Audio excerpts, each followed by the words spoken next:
hey there. Welcome to my channel, JP's Crochet. I am your host, Amber. Today I wanted to dust off, I've already been dusting off this machine this week. I just decided, why not record a video about it? And I did draw inspiration for that from another friend of mine on YouTube. He had mentioned in one of his Whipping It With Wand videos, yes, it's about wand, that he had wanted to try his knitting machine that he had and had mentioned possibly getting himself an Addy. Well, when I got into the knitting machine world, it was on sale under $200, so I decided to go ahead and get the Addy because I have this thing that I like to get the best. If I can't afford it, I like to try to get, we all do. We all want to get the best of the best if we can. If not, now I am not dogging any of the machines out there that are cheap because, hey, they work. They work.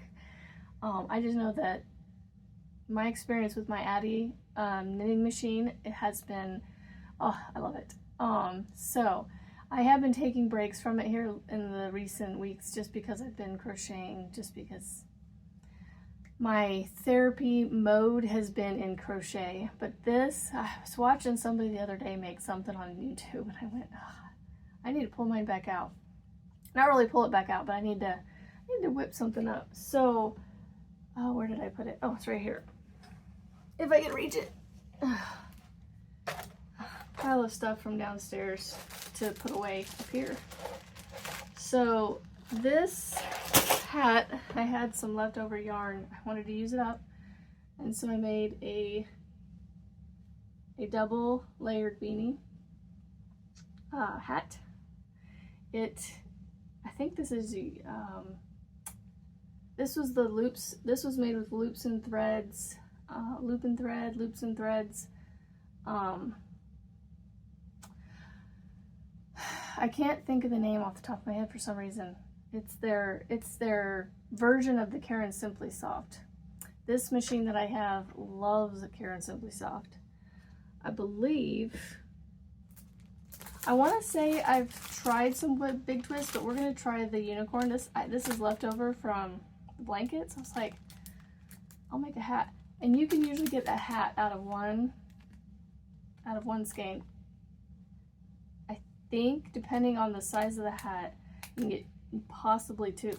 These are smaller skeins, so I don't know how far these are gonna go. I haven't used smaller skeins like this in this style of yarn. So like when I say style, I mean the Caron Simply Soft and the loops and threads that I just showed you has a silkier feel to it, and this is soft, but this isn't as quite as silky, if that makes sense. It's not that shiny yarn like Caron Simply Soft, but it's still small skeins like the Caron Simply Soft because it's a print.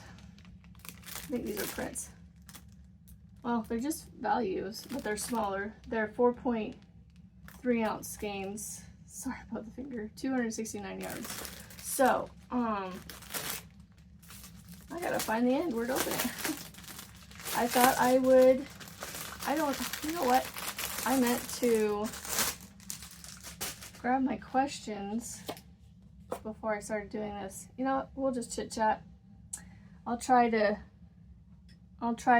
answer some questions that I remember and go from there. All right, so I'm gonna pull the camera down just a little bit so you can see what I'm doing here. Well, I may just have to back it up a little bit. So you can see me and the machine. There we go, that works. Hopefully that wasn't too much of a hairy ride for you. All right, so I will eventually do a video on, the specifics on how to use this and stuff, but I will try to explain it as I go. And not make this too terribly long, but a hat should take us you know, just depending on how quickly you crank and whatnot, maybe 30 minutes or so. So what I just pulled out of that box, this is a this is called the Ultimate Tensioner Guide. It is made by I don't know if I have a card or anything that shows. It's made by Southpaw. Whoopsies.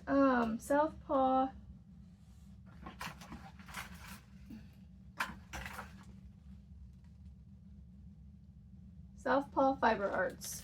I believe the lady that and she also makes these little pom-pom holders. I don't know if you'll be able to see that through the bag, but the pom-pom elastic fits around these like little notches on the side or inside here in the middle. Here, I'll show you this picture here. But these are pom-pom holders for the elastics that you can stick to the top of the hat. That way you can remove the pom-poms before washing the hats. Because I've heard that the pom-poms don't wash well, and so the faux fur ones. So by being able to remove them, it helps them to, you know, people to wash their hats. So this goes in the yarn guide. Yep, I have that on right. I need to, now some hats I do what they call a waste yarn method. Today I'm not going to worry about that, but we are going to just go straight on and I'll show you how we do this. Hopefully I can make this quick. But anywho, I'm going to feed the yarn. Actually, I don't need to feed it into the tensioner just yet. We have to cast on. So I like to just do, you know, this is almost too much because when I sew it and then cinch it up, it gets way longer. But you want to start out with a decent sized one because you want to be able to, actually no, this isn't the one that needs it, but I go about, you know, an arm's length. It's the other end I was thinking about. So I'm going to cast on, and what you do is you catch the first pin, you go around the back of the second one, go around the front of the next one, and you just zigzag back and forth all the way around. Well, maybe if I can get the pattern down right. Here we go. Now my brain's starting to work there. Now when you're first starting, you're not going to do this quickly, and I'm still kind of slow at doing it myself, but there's just something, I don't know, soothing, not necessarily about doing this the whole time, but just something soothing about the clicking that this thing makes and watching it go around. It is a bit of a trippy trip, and I've been talking and not paying attention, so hopefully, now you'll know you got it right, well hopefully, when you come around the back side of the last. For me, on my Addy, I have a white, there's 3 black pins, needles that start the round, and then it ends with the white one before the black comes back. So for me, I know I've done my zigzag. I can see little dash marks through here with the yarn, but also I come around the back. I know that I've done the pattern mostly right. Don't go around the front. All right, now I gotta feed it through the yarn guide, and I'm not gonna get into too much detail about that right now because I don't wanna, this isn't really a Addy machine tutorial. So I'm gonna feed it through my tension right here. There we go. Oh, it was already reset. All right, so I'm going to reset this one more time because it just clicked over when I did that. So when the first black pin comes around, it clicks over to the next row. All right, so I'm gonna do the first row or two slow just to make sure we don't have any issues. And you don't want to have too much tension coming from here, so you'll see me do this a lot in the beginning, and that's to keep it loose. And technically I don't have to hold it, but I'm just used to it. And I don't even really hold it. I let it literally sit like this and just let it, you know, feed through my hand. So we're gonna get this first round, and you'll notice it's really loud clicky. But when we get that first row, it kind of has, you can kind of feel it, kind of hear the difference there. So I'm gonna make a hat, and it takes about 130 rows to make a decent sized beanie that has a fold over brim for an adult.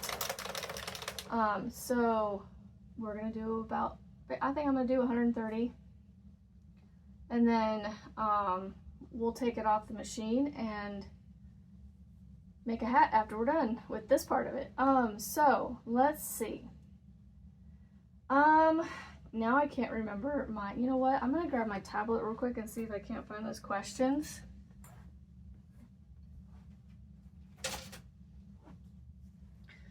All right, so that was a quick enough field trip that I was able to just go grab it real quick. So, let me pull up my YouTube app. I don't remember if I have the creator one on here or the studio, because it'll give me the comments off that video. Let's see. Or, oh, maybe I want my community tab questions. I guess I'm just gonna have to do it this way. Excuse me. Excuse me. Community tab, there we go. All right, let's see.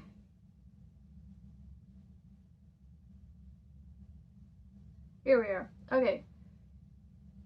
So who taught me to crochet? That was the first question. I'm gonna move this actually over here. So I did. I taught myself to crochet. I was in the military. Well, my husband was the one that was enlisted. I was the military wife.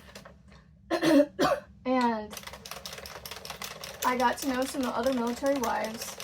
And one year she decided she wanted to learn how to crochet, and I was like, you know, I kind of want to do that too. You know, I want to learn. That sounds fun. So honestly, I don't remember in the beginning, exactly, I'm pretty sure I taught myself.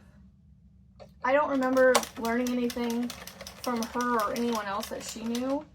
So I do remember though that I used a lot of YouTube videos back in the day, a little variety of YouTube videos back in the day. Trying to find tutorials on how to do certain things was definitely a lot tougher 15 years ago, because there just wasn't a lot out there. We're a small niche on the YouTube streets, and it was even smaller then.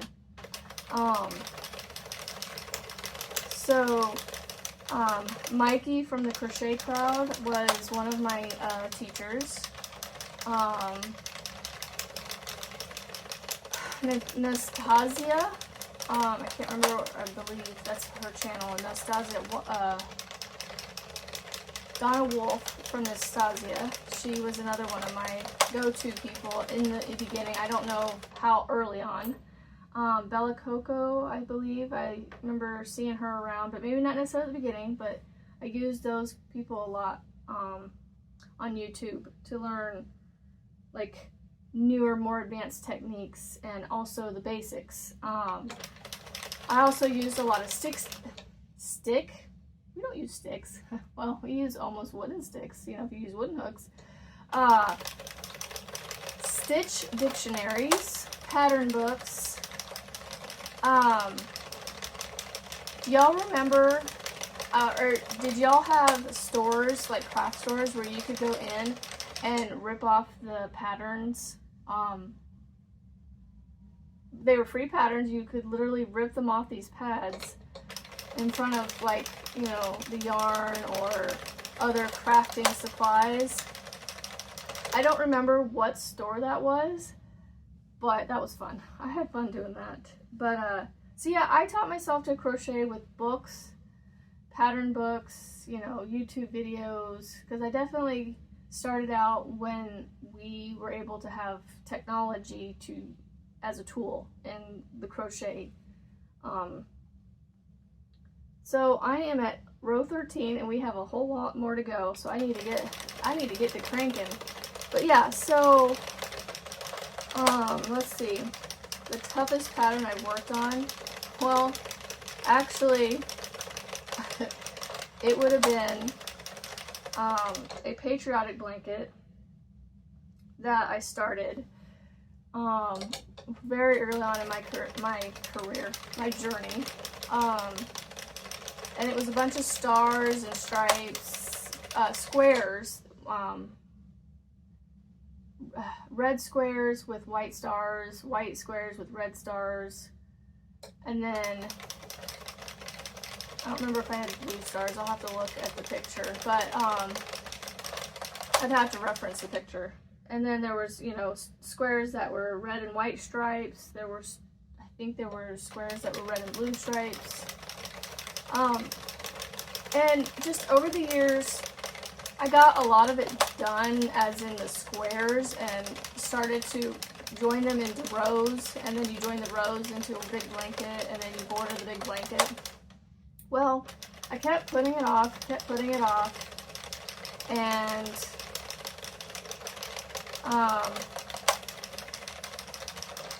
I just lost the passion for it. So it was definitely an advanced one, or an intermediate one for me.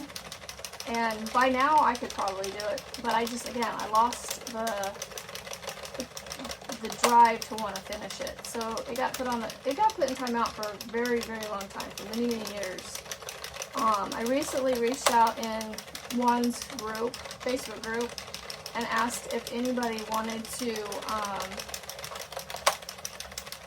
take it and finish it and keep it, you know, like I was prepared to part ways with it and be okay with that. And the very first person that reached out to me on that post, that I sent it off to them. And she's already finished it. She's been dealing with some health issues, so she messaged me the other day saying, you know, she got sick and I hadn't got to the post office yet. And I'm like, look, I didn't even expect you to send it back. I expected you to keep it. So no rush. You rest and be well, and I'll get it when I get it. You know, my husband and I were we want stuff done, you know, but we also realize that people have lives, and, you know, some things are in a rush, and it's okay. You know, yes, we are of that age, that generation where,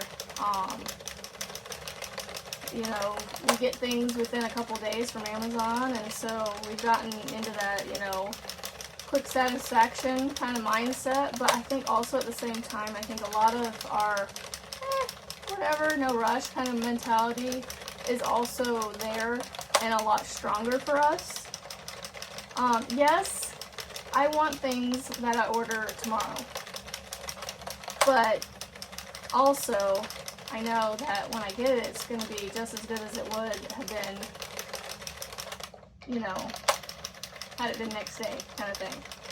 So, yeah, so that blanket, the red, white, and blue blanket, I call it, the patriotic blanket, I had started it for, originally myself, I remember, but then my grandmother, she had a red, white, and blue room, like literally a red, white, and blue room in her house. It was just her, nobody else lived with her. I think she had roommates off and on, but she had 3 bedrooms in this house. So one bedroom was hers, her main, you know, master bedroom, and then she had a guest room for the roommate, and then she had her red, white, and blue room. Always had that red, white, and blue room. She literally had a red wall, a blue wall, and a white wall. couple white walls maybe. I don't remember what the, because you have 4 walls in a bedroom, so I don't really remember what the 4th wall was, but I know she had one of each of the red, white, and blue. And like anything and everything that and she was very patriotic, and anything and everything that she collected that was red, white, and blue or patriotic themed went in that room. And so I decided, you know, I was originally going to make this just because, you know, I wanted to have a red, white, and blue patriotic blanket. Just have it. But then I decided, I was like, you know what, I want to make this because I had started it and gotten quite a ways into it. And I wanted to start it for her, or sorry, finish it for her and give it to her as a gift for her room. Well, she unfortunately has passed. She had gotten sick and passed away before I could finish the blanket. And so it is kind of, oh, I don't know what the word is, sweet of this friend that's finishing the blanket, or finished the blanket for me, and that she's sending it back to me because it does have memories of me making it for my grandmother, not necessarily of my grandmother, but just making it for her. And so it's kind of, it might become a family heirloom, if you know. And another reason that made that blanket difficult, that pattern, is it was the squares weren't just granny squares. And they weren't just like single crocheted or anything like that in rows. They were Tunisian crocheted. I made each individual square, a fairly new crocheter, with, as us oldies like to call them, Afghan hooks. The long hooks where you had the crochet hook at the one end, it had like a flat round piece at the other end so the stitches wouldn't fall off. Yeah, I was using that, and it worked perfectly fine because the squares were only, you know, 4 to 5 inches when you were done with the main part of the square before you added the border onto them. We are at row 55, so this definitely, let's see, we're 22 minutes in, so, and I've done a lot of jibber jabbering, so we're about, not quite halfway there. We're getting there though. About 8 more rows and we'll be about halfway. And you know, I haven't even been paying attention, but I've been watching it in here and I don't see any drop stitches or anything. So this tensioner guide, oh my gosh, y'all. I'm gonna link Shauna's Etsy shop in the video because everything I've received from her, I was enabled from another crochet channel called, or not crochet channel, she crochets some, I think, but she mostly is a cranking knitting machine channel and home, and her name is Sherry, and she tried out these tensioners and raved about them. And technically this is my second hat with it, and I have to say the stitches in here are very consistent and very cool looking. I think you can kind of see it on the video there. Like I said, I will make like shorts and stuff of me doing this and showing it off, but see that clicking sound? I tried to make a short the other day and my kids were sitting off to the side and I told them I need you to be quiet so I can record a quiet video, well, them being quiet, of just the clicking sound and watching it go. And no, they couldn't be quiet, so I had to put music over it. So it's the one with the white, the hat that I just showed you, that was on the Addy that I showed in my latest short of the Addy. So we are about halfway. And my arm, the only reason I think it's getting tired is I'm not sitting up high enough, so this chair, I need to sit up a little bit higher. But for now, it's okay. It's okay. Let's see. Have you used a simple loom to make socks? I need to clarify that question before I answer it. I don't know what she means by a simple loom. What they mean by a simple loom, but I'm assuming it's those ones with the little knobs on them. I haven't even made socks. I've crocheted socks or slippers because they were kind of thick. I didn't know any better and I used 4-weight yarn and they came out super thick. And I don't blame the person that I made them for. They never wore them. Let's see. My favorite yarn to work with. Well, that's the last question I have on there. So I'm gonna put this over here so it's out of my way. Maybe I can sit up a little bit. My favorite yarn to work with. That's a.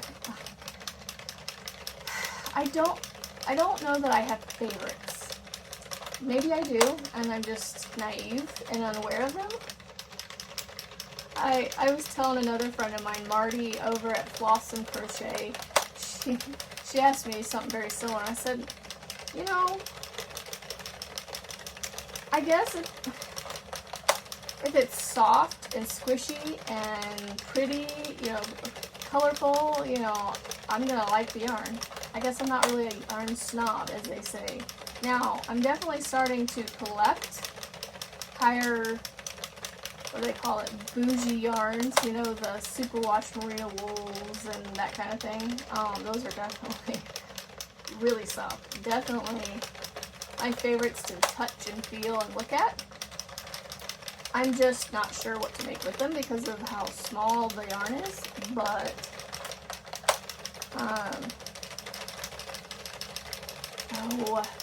but yeah, I mean, I guess I'm definitely of the same era as Juan when it comes to yarn. Like, I grew up, I'm sorry, I didn't grow up. I grew up in my crochet journey as an adult.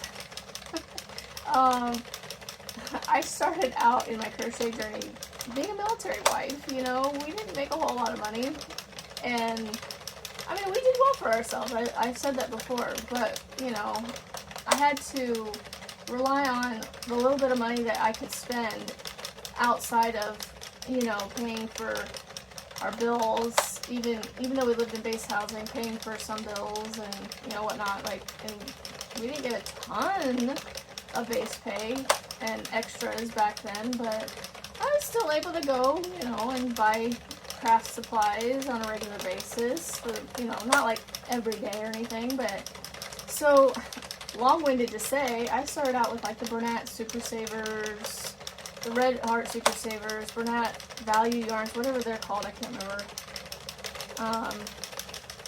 And then Karen, you know, the Karen Simply Soft and the Karen 1 pounds. And as I got further into my journey, when did I start finding Hobby Lobby?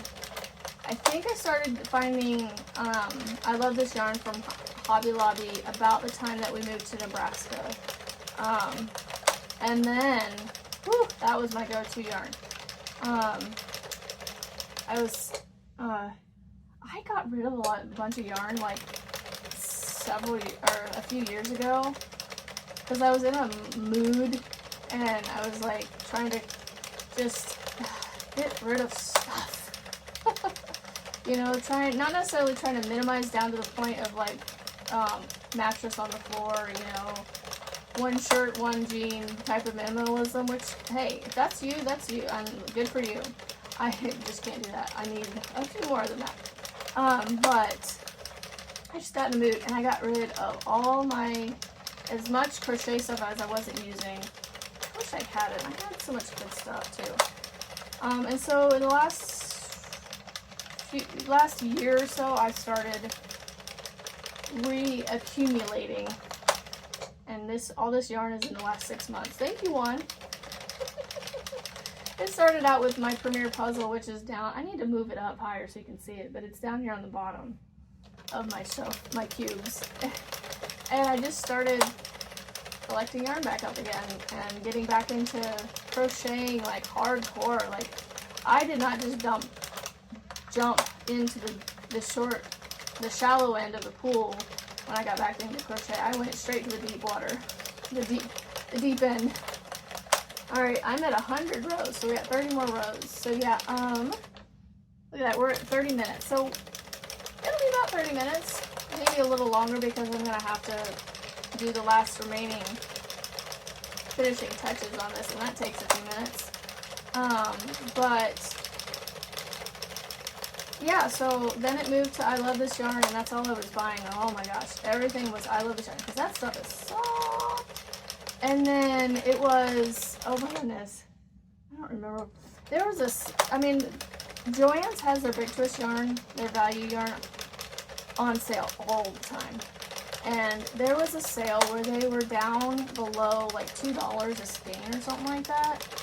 And I literally went in there and bought like 2 of every color. Almost. 2 of almost every color. I think. I don't remember. But I know I did 2 of a lot of colors of their Big Twist yarn. And I have become a Big Twist fan.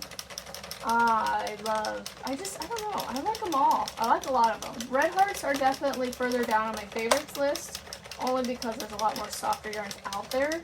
But I am finding that some of their jumbo yarns are a little bit softer or something. I don't know. Some yarns are soft, and so, you know, I'm like, well, I'll try them. So yeah, I am definitely not a yarn snob when it comes to yarn. Aside from the fact that if it's rough and scratchy, I don't want to touch it. And so, like, I have a yarn like that. It's Caron Cakes, just Caron Cakes. And I've had this one yarn. It's called Spice Cake. I recently featured it in some C2C blankets that I plan on making in a, what is it? What video was it? Whips and stuff. Whips and finished objects video. It's so funny. I'll have days where I don't know if it's just I'm hydrated versus dehydrated one day, but like this yarn, it almost has like a irritation feel to it sometimes, and a lot of the times when I pick it up to work with it, and I keep trying to pick it up to work with it, and it just, I don't know if I have this mindset in my mind now about it, so that I just don't like it, and so when I pick it up, I immediately go, but I try to push past it, and try to finish using it. I don't know if I can finish using it. I may just have to give it away. Give it away. I'm at 121, so we're almost done. Thank you for sticking that out with me. I hope you could hear me over all this, like, click, click, click, click, click, cranking. And my stitches still look uniform and consistent. And Shauna, this thing's amazing. I'm using both springs. It's not tightened down too much. I need to reach out to her. There's a little notch inside the spring, or inside the thing that you open up to put the yarn through. I don't know if you're supposed to just rest it over the top of this notch, or if the yarn goes through there. I started putting the yarn through there because it holds it down inside these metal pieces. So I can actually go a little bit faster. I just didn't want to go too fast while I'm not looking, because I'm so paranoid about drop stitches, or, you know, things falling apart or just not turning out right. And so when it comes to knots and stuff and things, I probably way over knot things, but I'm paranoid that things are gonna fall apart on me. I try to do all the tips and tricks that people say, and it still doesn't ease my mind. All right, so I just hit 130.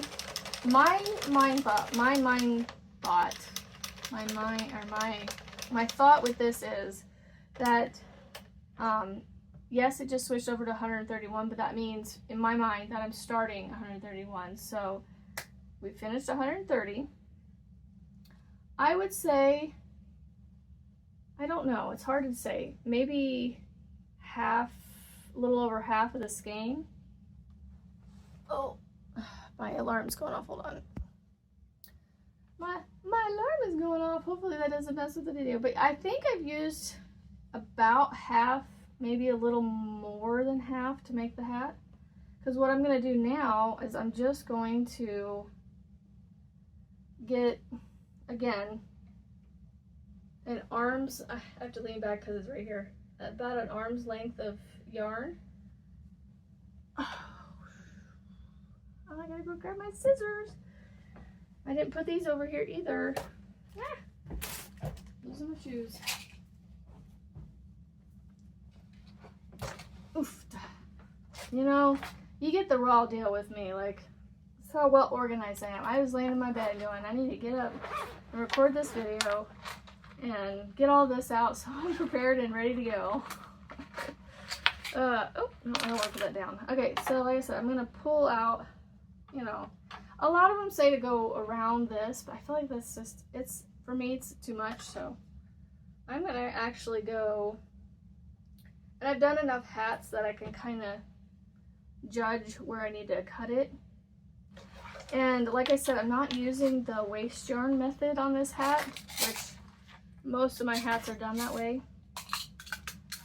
I'm pulling out my these little, you know, tapestry, whatever they're called, needles. And then what I'm going to do is I'm actually going to take the yarn out and remove my yarn, the tensioner here. And then we actually pull, you know, we make sure it's wrapped around the front of this last white pin and drop it. Make sure we close our yarn guide, because if you go to start turning, it actually, the pins, the needles will actually hit the door that's open and you could potentially break them. I've done it a few times. Thankfully, I haven't broken anything yet. So I'm just gonna go around and talk to you while I do what they call the cast off. And I go about 1 to 3 stitches at a time before I crank more and do this. We just grab the stitches off the needles because if we don't, they're called live stitches, I believe. And so by doing this, it allows me to pull it off the machine and not lose my stitches. So there are some people that can put an entire hat on before they, or actually I shouldn't say an entire hat on their needle, but like they can crank it all the way off and trust that they're not going to lose stitches. So I just do a few at a time. That way I don't lose any stitches. And I can go and grab 2 or 3 at a time, but as long as it goes on the needle, I'm good. And then what I also like to do is I'll either hold the hat here in the middle, or I'll put some sort of like book across so it doesn't pull down when I'm, and then like it drops down, because this table that my Addie's actually sitting on, my husband's amazing. I almost immediately after buying this, I had him, well, and I told him I wanted a table with a hole in it so I didn't have to worry about my projects hitting tables as I was working on them. Thank you, Jennifer at Cinnamon Stitches. Like, the idea came from her. There's a video that she put out, oh, I think it's a year or so old, I think. I don't remember, to be honest. And to find it might be a little hard, just because she's got a lot of videos, and I don't remember exactly which one it is, but she talks about how her husband made her basically a table. They went and bought a tabletop from like Home Depot, Lowe's, and he cut a hole out of the middle of it, just big enough for the project to fit down into, and put legs on the table. So mine might not be exactly like hers because I haven't painted it. It's still raw wood right now. I keep catching my red. So I got the idea from her, and like I said, my husband was amazing and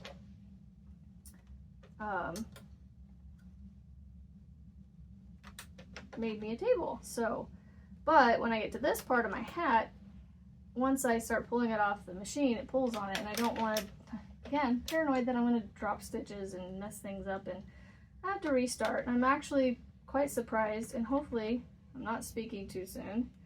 I can make it around with no issues so far. And I appreciate you guys making this long with me. We're at 39 minutes. I might have, My goodness.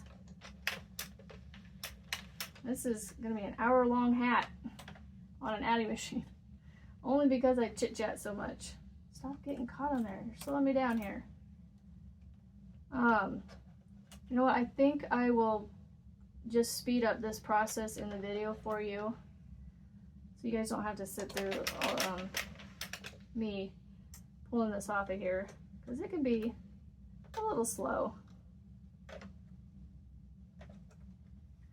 So I think that's what I'm gonna do. I'm just gonna finish doing this, and then I will come back after I'm done. I will speed up the video, and we will finish the hat.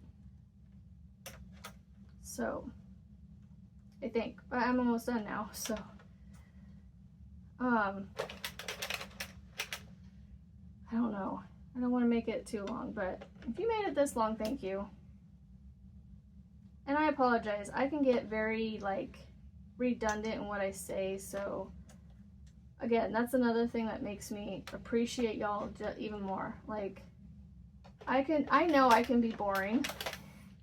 Well, at least I know I'm boring. At least I try not to be, you know, like, I don't know. I don't know what to say without not sounding silly. But this is me. Y'all are saying you like it, so I'll just keep on. Ooh, I about dropped that stitch, but it just hopped over onto the needle. Keep on keeping me. Keep on doing me. Oh, I gotta pull that out because, so the next step of this is, I can actually take the needle off because we're good now, you basically stretch it. So you see how short it is now? It's basically shoulder width to shoulder width. I'm actually going to take it and, well, you might be able to see it. I'm gonna take it and, well, I'm trying to get it smooth, flat here. What I'm gonna do is I'm actually going to, oh, it's slipping on my pants. I'm actually stretching it. Look at that, isn't that cool looking? And you can see it got a little bit wider.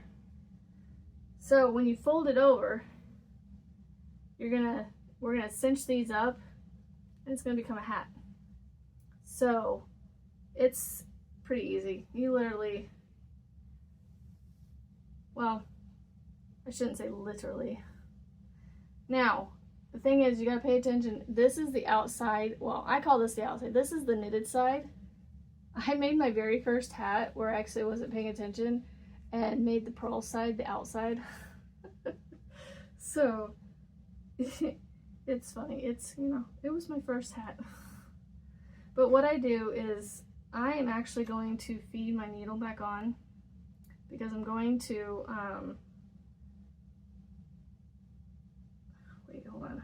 Yeah, I'm actually going to turn it in. So basically I'm going to pull this one end. Oh, wait, hold on. I don't know. I'm getting ahead of myself. I don't know why I'm not remembering how to do this. I cinch it shut first, and then I sew a knot. You know, I knot it. I try to get it as tight as I can, so you gotta get your stitches out of the way. And then what I do is I try to do a knot, so that way it stays cinched. I don't know if this is gonna hold, but I just do one knot, because what I'm gonna do is I'm gonna feed it up through the center. Actually, I'm gonna go up this way, and I'm going to make sure I'm not grabbing any extra yarn, which I did. And I'm gonna pull this needle through with the string attached, and you just work it. I gotta pull the needle off so I can put it down. You work the hat. Come here, there it is. 45 minutes, woo, woo wee, cranking chat with me. So I'm literally gonna like pull it through,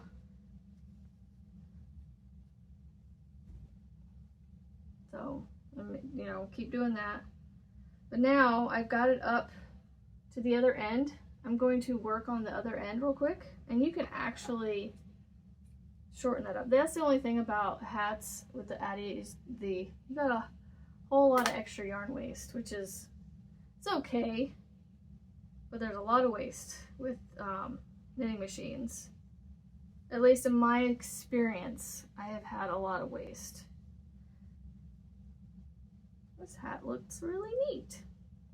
And that yarn tensioner guide that I used on here allowed me to work through that big twist yarn, no problem. So with this other end, I'm cinching it down, and what I'm gonna do is actually, instead of doing the knot like I did at the other end, I actually take the two, so this is the end from the other one,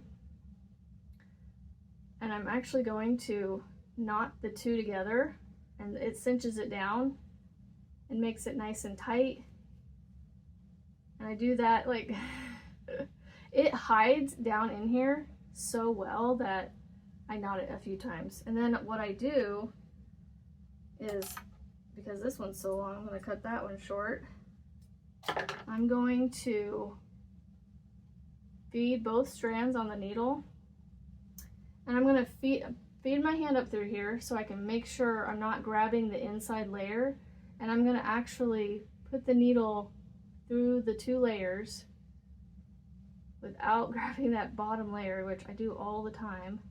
And I'm going to try and feed this needle down as far as I can go, because the cool thing about this is I can have tails, and so I'm going to pull that through there like that. I can have tails, oops, I didn't go in the right spot. I can have tails hiding inside the hat, so you can keep them long, but I don't need them to be a foot long. So I'm actually gonna go back through here, because I didn't go through the right spot apparently before, because it was showing on the outside, or at least on one of the sides. So like I said, I'm gonna feed it as far down as I can get it without grabbing the other layer, and pull it through. And then what I do is I cut it. Even though it's on the outside still, I can pull it, and it hides. So you can leave it like this, or you can put a pom-pom on top. It looks small, but here, I'm gonna put the camera up a little bit. Now they do stretch out a little bit when you put them on. This is probably made a little tight, but, and then this is also one of those hats that doesn't work well with my glasses, so that's why that hat I made for my tutorial I love so much, because it works well with my, there you go. And yeah, you can add a pom-pom, or you can just leave it like that, and there you go. I have another hat to donate. So yes, it took us a little longer than 30 minutes to make the hat, but I can see you now. But yeah, there you go. Now I know you could do this a lot quicker without all the jibber jabbering in quite less than an hour, but there you go. So yeah, I hope you enjoyed this. Let me know in the comments down below. Do you have a knitting machine? Do you knit? Yeah, just let me know. So I will see you on the next video, friends. So have a great day, and we'll talk to you later. Bye.